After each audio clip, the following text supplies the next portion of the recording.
The Yucatan doesn't just grow, it breathes. The humidity was a physical weight, a wet wool blanket that smelled of rotting orchids and ancient damp stone. We had been hacking through the overgrowth for 6 days, following a coordinate set that shouldn't have existed on any modern satellite map. "We're close," Commander Rios grunted.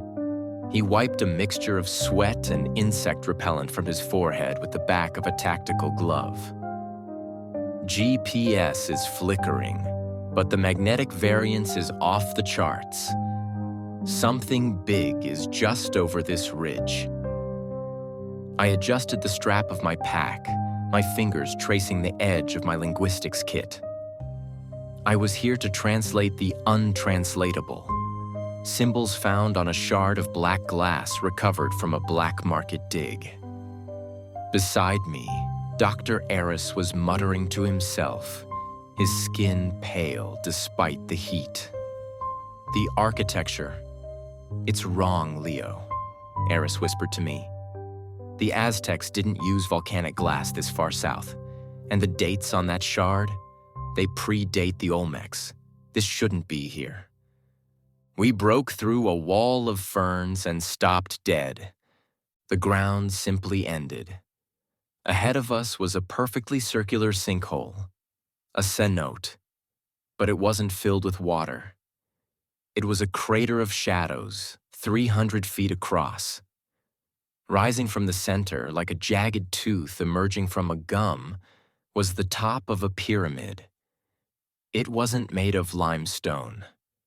It was crafted from obsidian, so polished it looked like a frozen lake stood on its side. "Look!" Rios pointed. Near the edge of the descent, propped against a gnarled ceiba tree, was a suit of armor. It was Spanish, 16th century, rusted into a skeletal orange cage. Inside the breastplate sat a skull, its jaw unhinged as if in a final silent scream. Clutched in its bony fingers was a piece of stiff, dried animal hide. I knelt beside the remains, my heart hammering. I gently pried the hide from the skeleton's grip. It wasn't a map. It was a list, written in a shaky, frantic Latin that looked like it had been scratched with a dagger. "What does it say, Leo?" Rios asked, his hand hovering over his sidearm. I cleared my throat, my voice sounding small against the sudden silence of the jungle. "It's a warning. He calls it the directive of the uncounted." I began to translate out loud. 1. Do not count the steps as you descend. If you reach a number divisible by 13, stop and wait for the echoes to catch up. 2. The sun is a liar here. If you see a shaft of light hitting the floor, do not step into it. It is not sunlight. It is a weight. 3. If you hear the sound of a stone heart beating, hum a low note. You must drown out the rhythm, or your own heart will try to match it. 4. Look at your shadow every 10 minutes. If it has more than 2 arms, do not turn around. Walk backward until the extra limbs vanish. 5. If you find a room filled with gold, do not touch it. It isn't gold. It is the skin of those who came before you. 6. If you reach the central altar and the priest is standing there, do not speak. Give him your name, but do not use your voice. Rios let out a sharp, cynical breath. Superstitious nonsense. The guy probably died of malaria and spent his last hours hallucinating. He didn't die of malaria, Commander, Eris said, his voice trembling. He pointed at the skeleton. I looked closer. The conquistador's bones weren't white. They were translucent, turning into the same black glass as the temple. And where his heart should have been, a small, jagged stone was fused to his ribs. "He didn't die," Eris whispered. "He changed." Rios ignored him and kicked a flare into the dark maw of the temple entrance. "We have a job to do. Move out. And Eris, keep your mouth shut. No counting." We began the descent. The air inside the temple was impossibly cold, the temperature dropping 40 degrees the moment we crossed the threshold. The obsidian walls reflected our headlamps in 1,000 directions, creating a dizzying hall of mirrors. I looked at the floor. The stairs were narrow, steep, and slick. 1, 2, 3. I caught myself. I clamped my jaw shut, forcing the numbers back into the dark corners of my mind. But as we descended deeper into the earth, I realized the jungle sounds had vanished. There was no wind, no insects, just the sound of our boots on the glass. Clack, clack, clack. And then I heard a fourth sound, an extra footfall that didn't belong to any of us.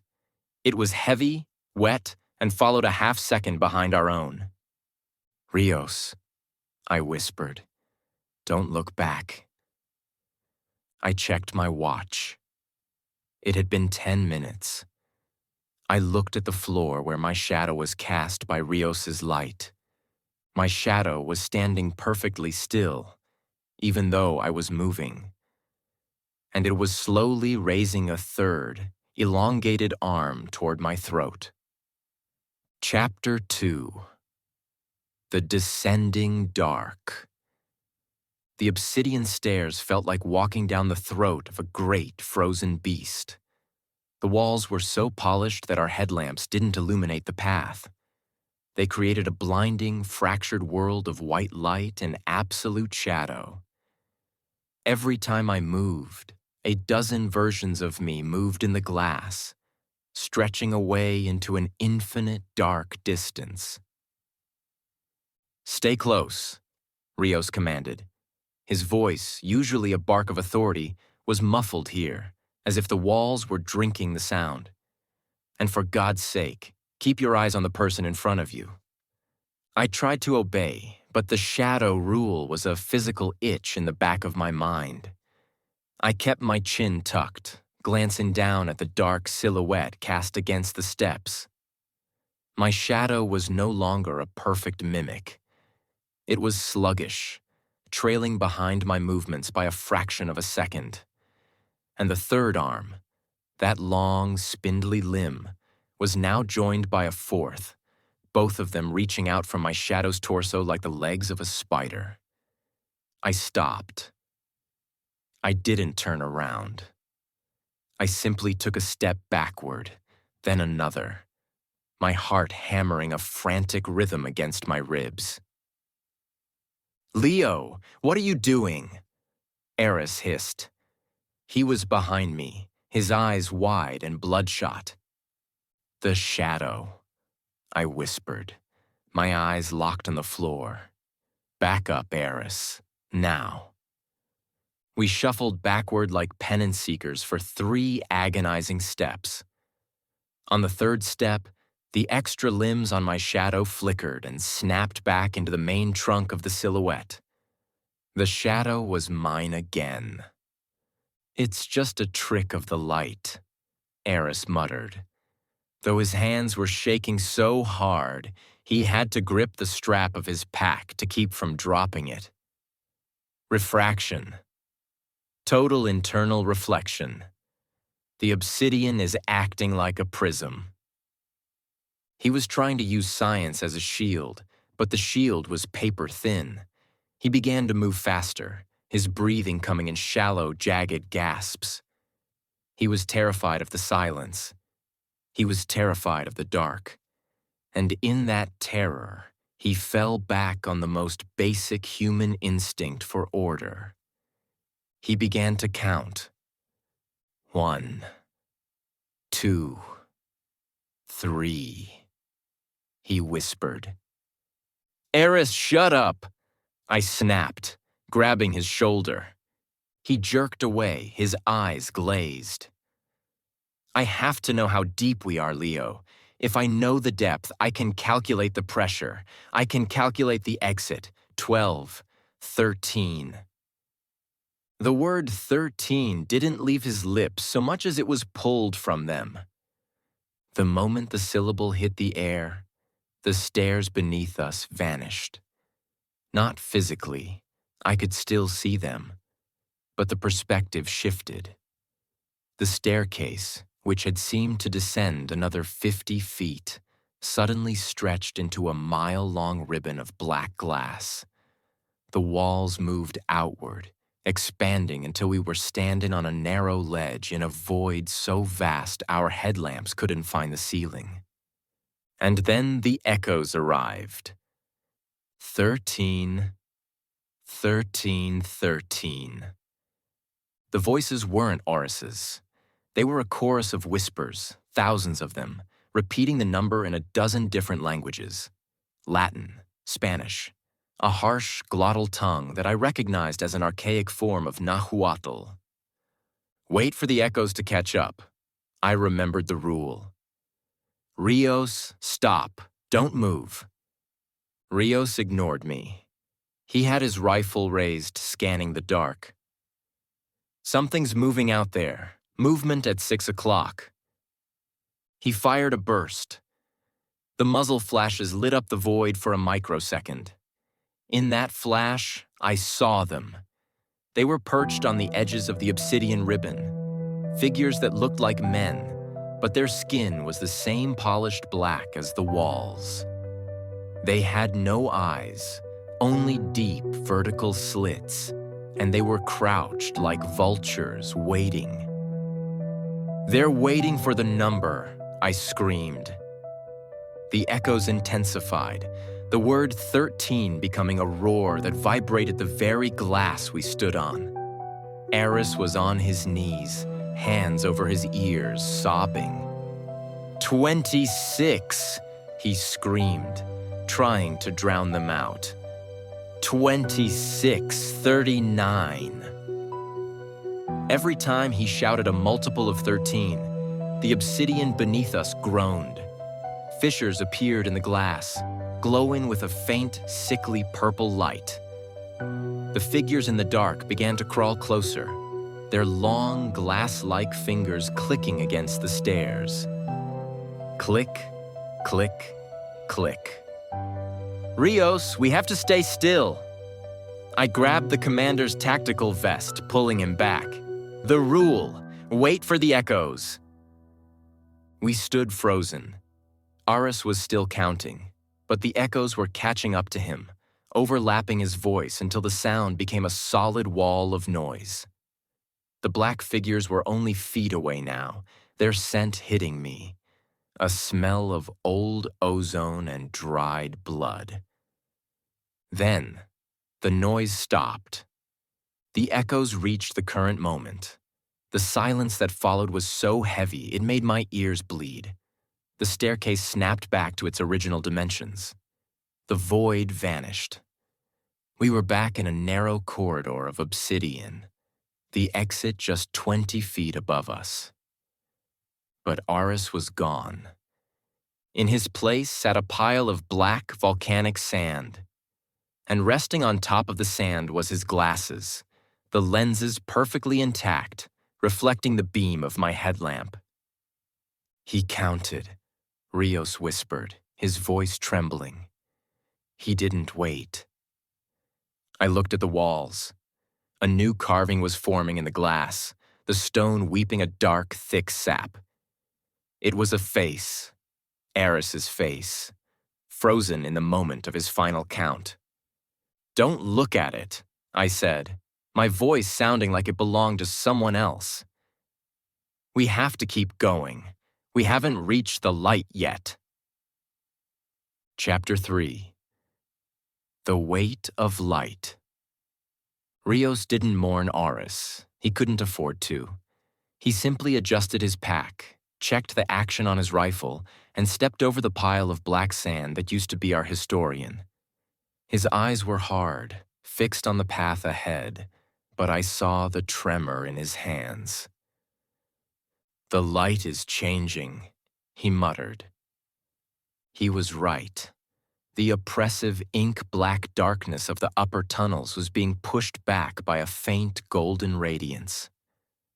It wasn't the flickering of a torch or the artificial white of our LED headlamps. It was a thick, honey-colored glow that seemed to pour around the corners like a liquid. We turned a sharp, 90-degree bend and stopped. The corridor opened into a vast circular chamber. The ceiling was a domed expanse of obsidian, but it was pierced by 3 perfect vertical shafts. Through these holes, beams of sunlight fell to the floor.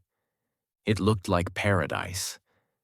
After the freezing cold and the crushing shadows, the golden beams were a siren song. They illuminated the dust motes in the air, making them look like floating flecks of gold. The floor where the light hit was brilliant, shining with a metallic luster that made my eyes ache. "Is that actual sun?" Rios asked. He took a step forward, his face bathed in the reflected glow. "We're under a sinkhole. It must be noon. The sun is directly overhead." He began to move toward the nearest beam. It was a wide shaft of gold, landing directly in the center of the path we needed to take to reach the far door. Rule 2. The sun is a liar here. It is not sunlight. It is a weight. "Rios, wait!" I lunged for him, grabbing the strap of his harness. "Look at the floor where the light hits." Rios paused, frowning. He looked at the spot of gold. At first, it just looked like a bright patch of stone. But as I directed my headlamp toward it, I saw the truth. The obsidian floor didn't just reflect the light. It was indented. The solid glass was bowed downward in a perfect circle, as if a massive lead weight were resting on it. Near the edge of the beam lay a discarded machete.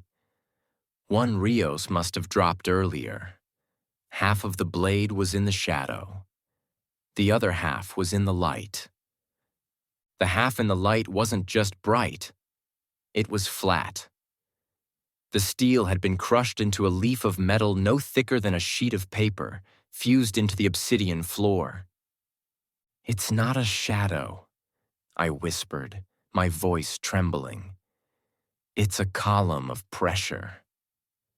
Rios pulled back, his face turning pale.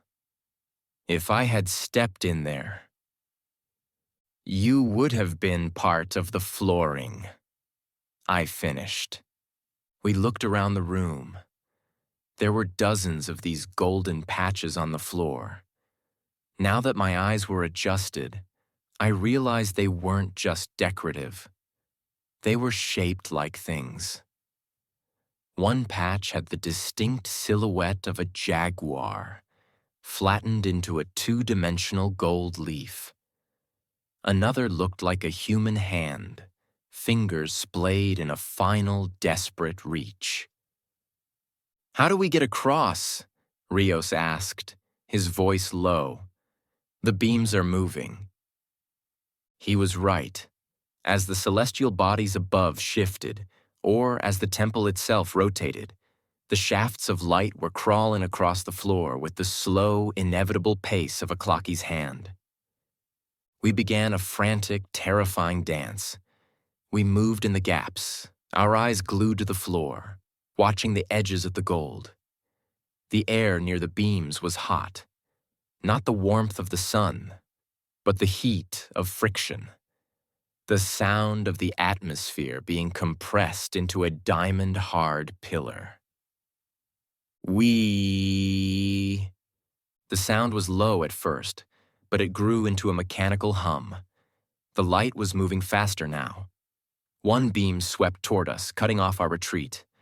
Another was swinging around from the right, pinning us against a wall of obsidian.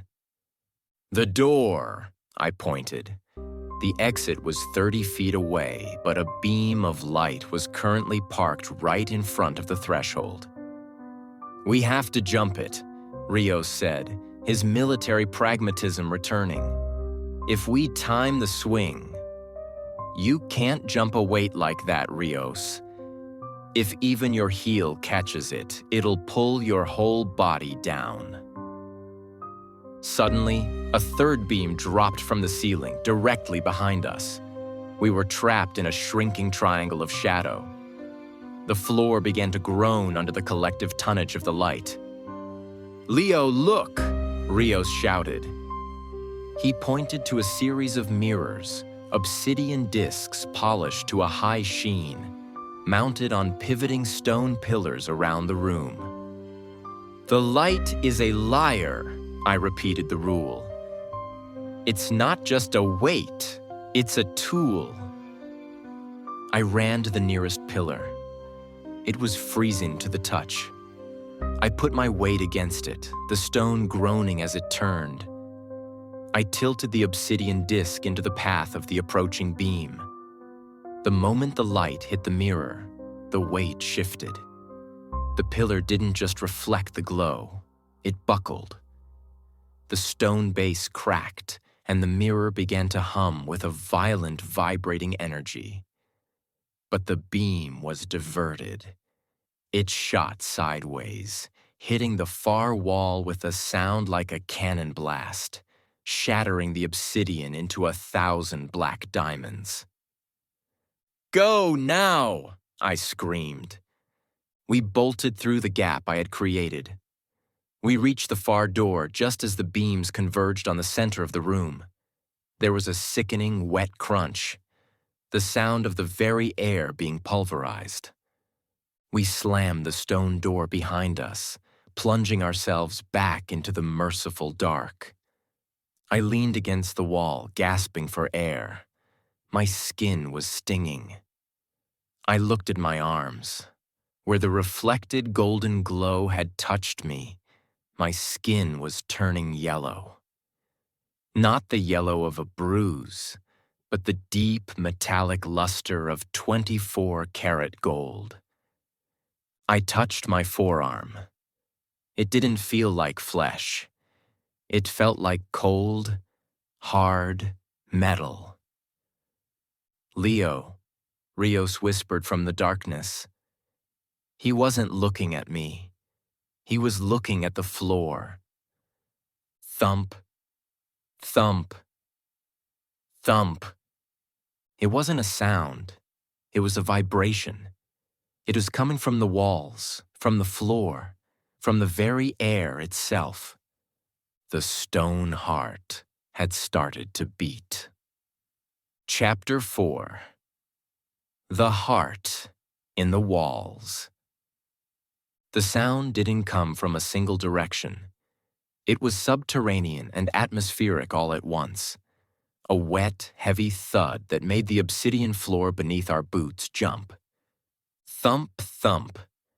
The interval was long, maybe 5 seconds of agonizing silence, followed by a double beat that felt like a physical punch to the solar plexus. "My chest," Rios gasped, dropping his rifle. He clutched at his tactical vest, his face twisting into a mask of pure agony. "Leo, my heart, it's skipping." I felt it too.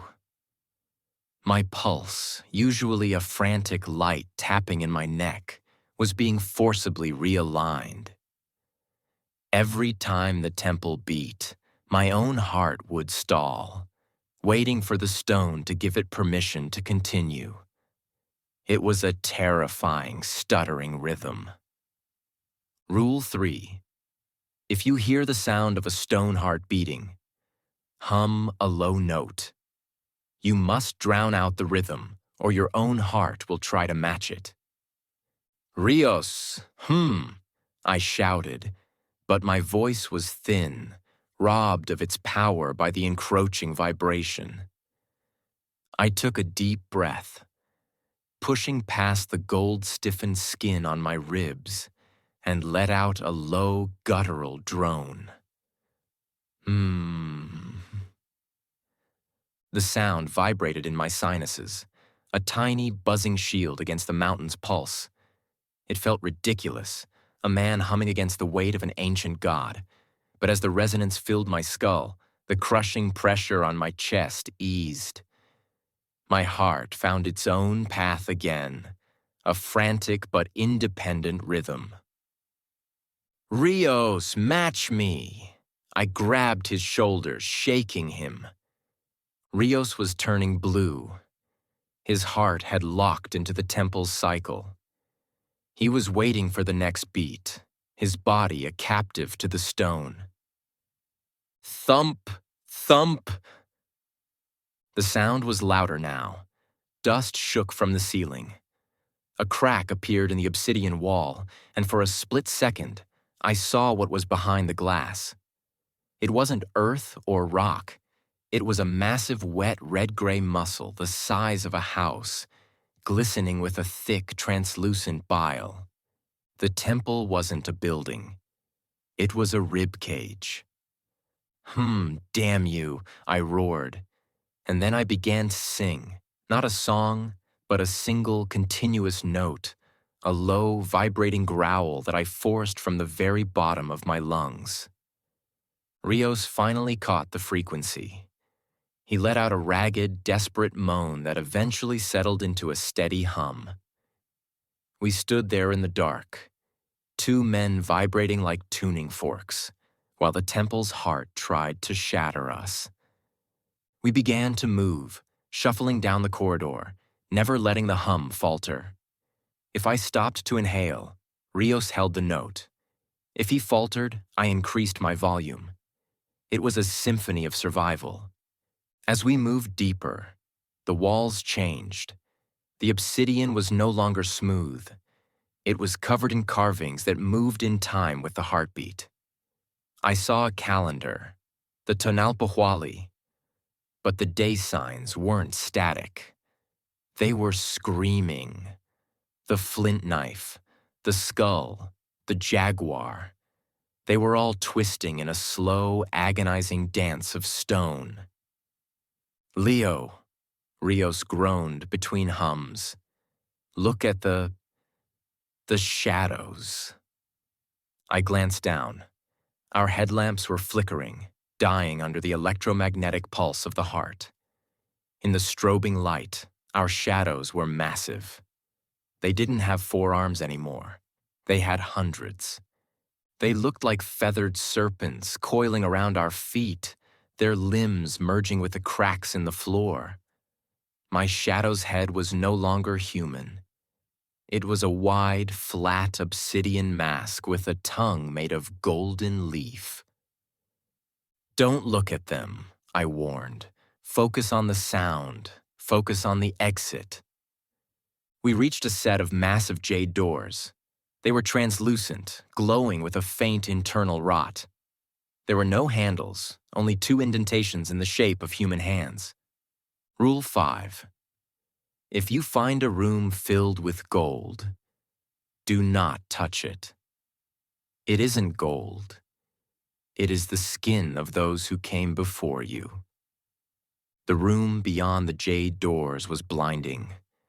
Even through the cracks in the stone, I could see the glint of 1,000 treasures. Statues, coins, breastplates, all of it shimmering with a rich, buttery light. "Gold," Rios whispered, his hum dying away in awe. "Leo, look at the hoard. We could buy the world." He reached for the jade door.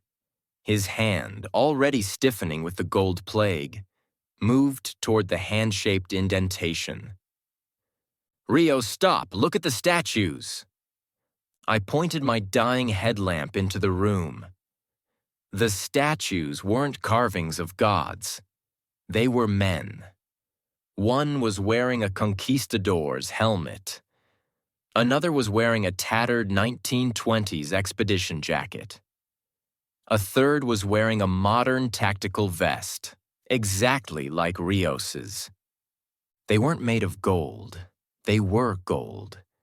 Their skin had become the metal, their eyes replaced by raw emeralds, their poses forever frozen in the moment they reached for the treasure. "It's a trap," I whispered. "The gold isn't the reward. It's the waste product. It's what happens when the heart finishes with you." The heartbeat suddenly doubled in speed. Thump, thump, thump, thump. The temple was excited. It wanted us to touch the door. It wanted to finish the harvest. "We have to go through," Rios said, his voice now a metallic rasp. He looked at his hand. It was solid gold up to the elbow. He couldn't feel his fingers anymore. "The only way out is through the altar room. If I'm going to become a statue, I'm going to do it while moving." He slammed his golden shoulder against the jade doors. They didn't swing open.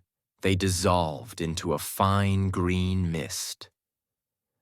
We stepped into the room of gold, and the air turned into liquid fire.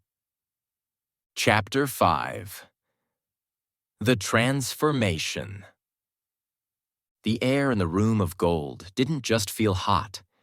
It felt heavy, like breathing through a veil of molten silk. The moment we crossed the threshold, the humming that had protected our hearts was drowned out by a sound more insidious, the sound of 1,000 whispering coins. Clink, clink, clink. It wasn't money. It was the sound of our own cells crystallizing. I looked at my arm. The gold plague had moved past my elbow. It wasn't a coating on top of my skin. My skin was being replaced. The fine hairs on my arm were now delicate wires of spun gold. My veins were ridges of copper. When I flexed my hand, the sound wasn't the soft movement of muscle, but the dry, metallic groan of a hinge that needed oil. "Leo." Rios's voice was a flat, tonal chime. He was standing in the center of the treasure pile, but he wasn't looking at the coins. He was staring at the wall. The obsidian there had become a mirror, but it didn't show the room as it was. It showed the room as it had been 500 years ago. In the reflection, Rios wasn't wearing his tactical gear. He was draped in a cloak of quetzal feathers, his face painted with a horizontal stripe of black soot. Behind him, I saw myself. I was wearing a headdress of jade and gold, holding a knife made of smoking mirror. "I remember this," Rios whispered. His eyes, once a sharp military brown, were turning into flat, unblinking citrine. "I remember the scent of the copal incense. I remember the taste of the ceremonial cacao. I've been here before, Leo. We both have." "No," I gasped, clutching my head. My memories were fraying at the edges. I tried to think of my apartment in Chicago, the smell of the subway, the sound of my sister's voice on the phone. But those memories felt like a movie I had watched a long time ago. Replacing them were images of a blood-stained sun, the sound of a drum made of human skin, the feeling of the cold obsidian steps beneath bare feet. The temple wasn't just taking our bodies, it was reclaiming its staff. "The rules," I choked out, the word rules feeling like a foreign object in my mouth. Rule 4, the shadow. I looked down. In the brilliant golden light of the room, my shadow was stark. It was no longer a feathered serpent. It was a man, a priest, with his chest cracked open. He was holding a stone heart that beat in perfect synchronization with the temple. The shadow reached out and touched Rios's shadow. Rios let out a high, melodic scream as his legs fused together. The gold raced up his torso, turning his tactical vest into a breastplate of solid, ornate metal. His rifle fell from his stiffening fingers, hitting the floor with a dull thud. Before it even stopped bouncing, the gun began to change, the steel softening into wood, the polymer grip turning into a row of obsidian teeth. It was no longer a firearm. It was a macuahuitl. "Rios, fight it!" I tried to grab him, but my own fingers were too stiff. I couldn't bend them. "Why fight? The inevitable?" Rios asked. His jaw was the last thing to go. He turned his head toward me, a slow, mechanical movement. "The calendar must turn, Leo. The uncounted must be counted." He became a statue, a perfect golden soldier of a forgotten empire, his face frozen in a look of divine ecstasy. I was alone. The gold was at my throat now. I could feel it tightening, a cold, heavy collar that made every breath a labor. My lungs felt like they were being lined with foil. I looked toward the far end of the room. There was no door, only a curtain of falling water that glowed with a pale, bioluminescent blue. Rule 6. If you reach the central altar and the priest is standing there, do not speak. Give him your name, but do not use your voice. I realized then that the priest wasn't a ghost or a god. It was a vacancy. I moved toward the water, my movements clanking and heavy. Each step was a battle against the weight of my own changing body. My mind was a battlefield. One half was a 21st century linguist screaming in terror. The other half was a Tlamakaskwi, a servant of the smoking mirror, coming home after a long journey through the dark. I stepped through the curtain of water. The cold hit me like a physical blow, temporarily halting the spread of the gold. I stood in a small circular chamber. In the center was a monolithic altar of black glass. Standing behind the altar was a figure.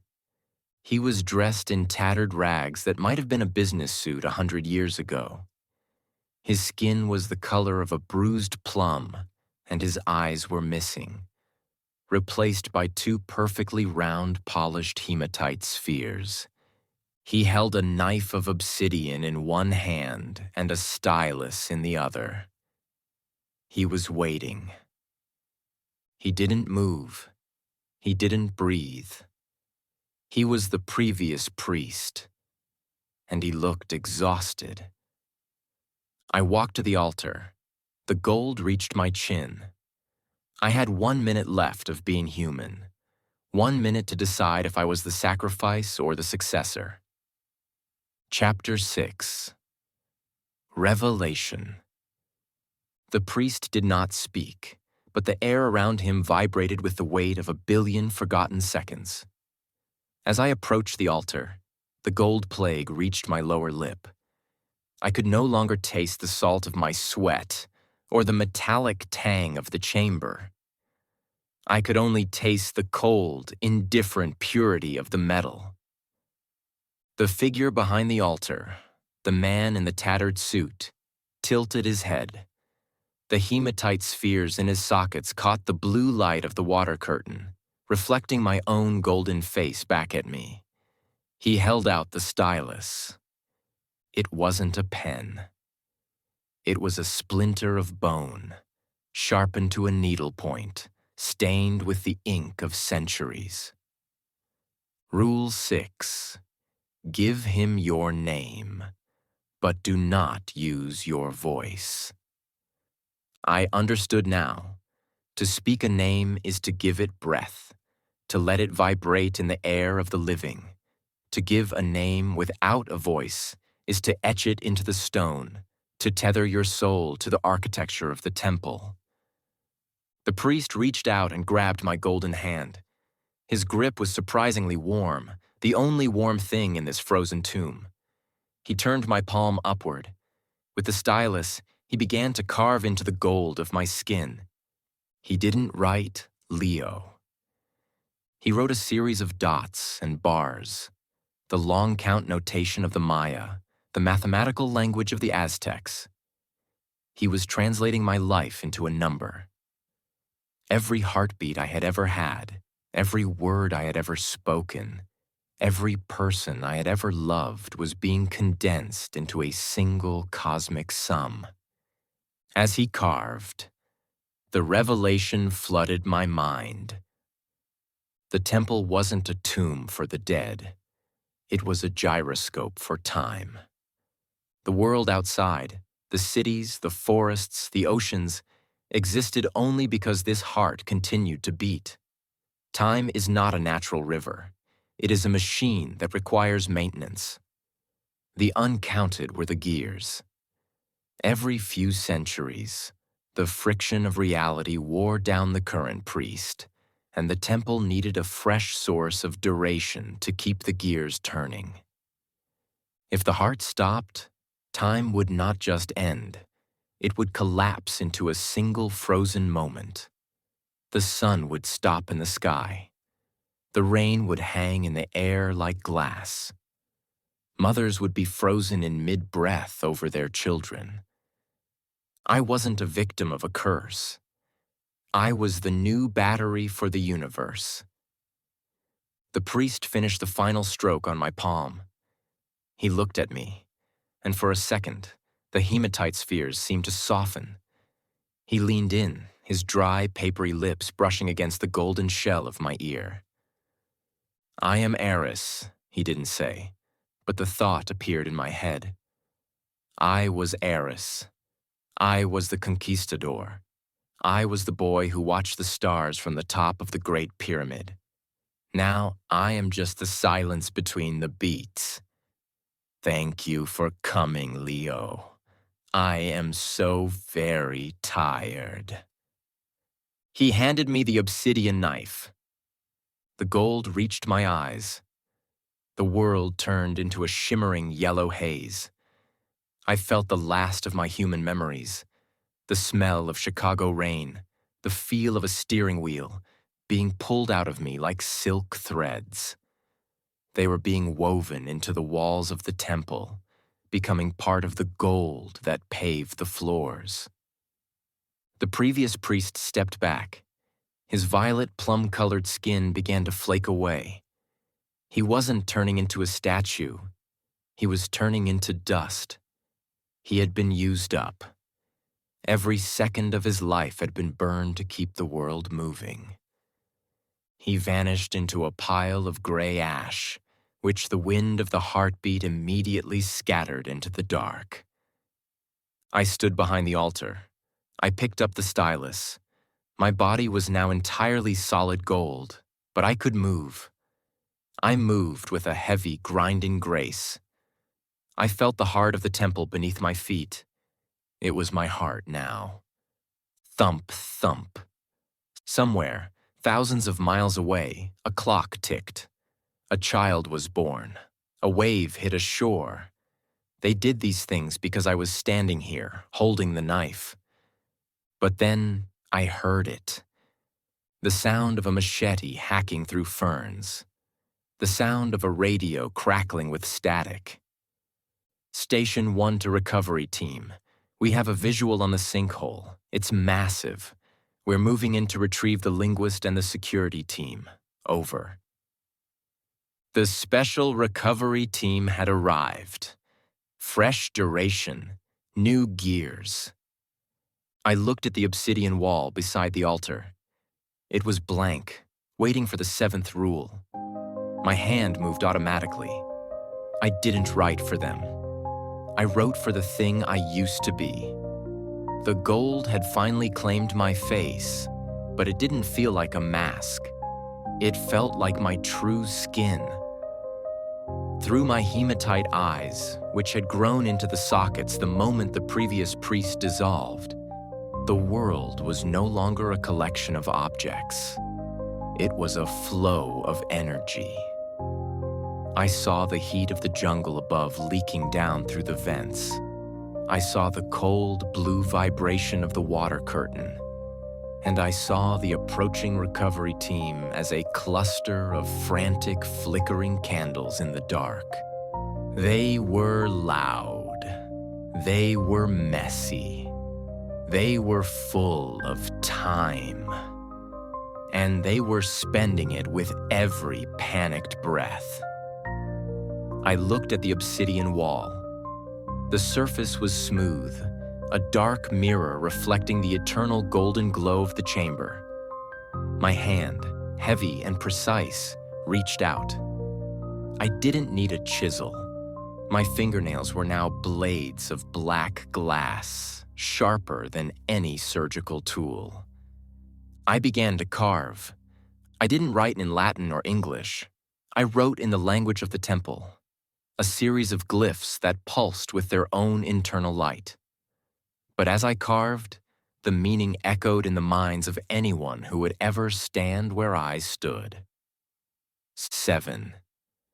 Do not pity the priest. He is the only one who knows how long the second lasts. As the final stroke was completed, the temple let out a long, resonant hum.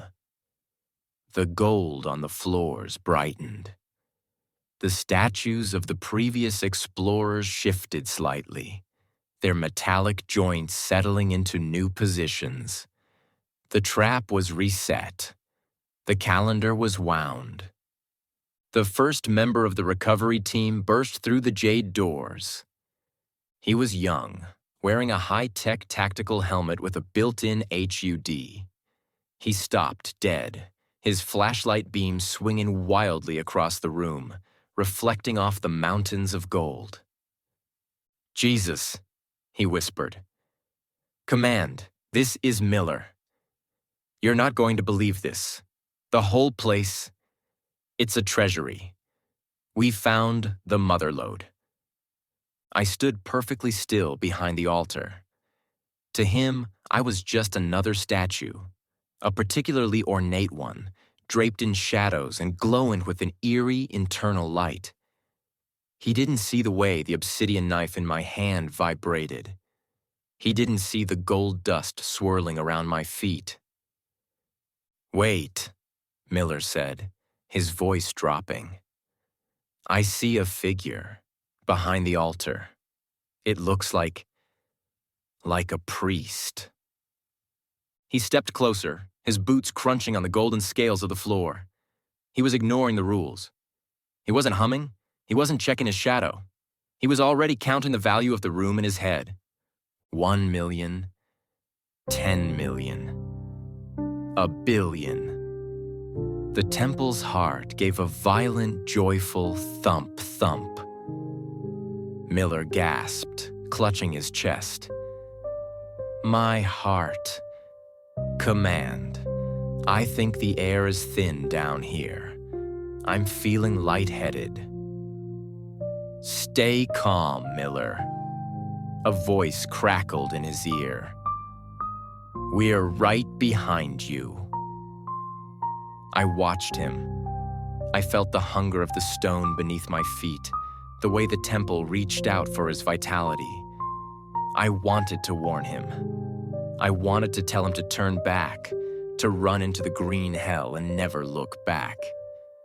But my mouth was a fixed golden line.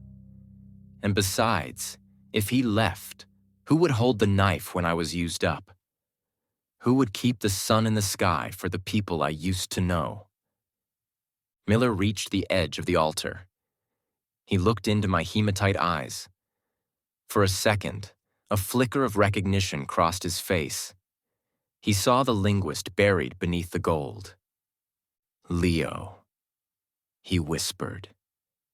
I didn't speak. I didn't use my voice. I simply tapped the stylus against the stone, a rhythmic, metallic click that signaled the start of his first hour. The water curtain behind me flared blue. the shadows began to grow extra limbs, and somewhere, far above in the world of the living, the sun continued to rise, unaware of the price being paid in the dark to keep it moving. I closed my eyes, not my physical ones, but the eyes of my soul, and began to listen to the rhythm of the world. The watch had begun.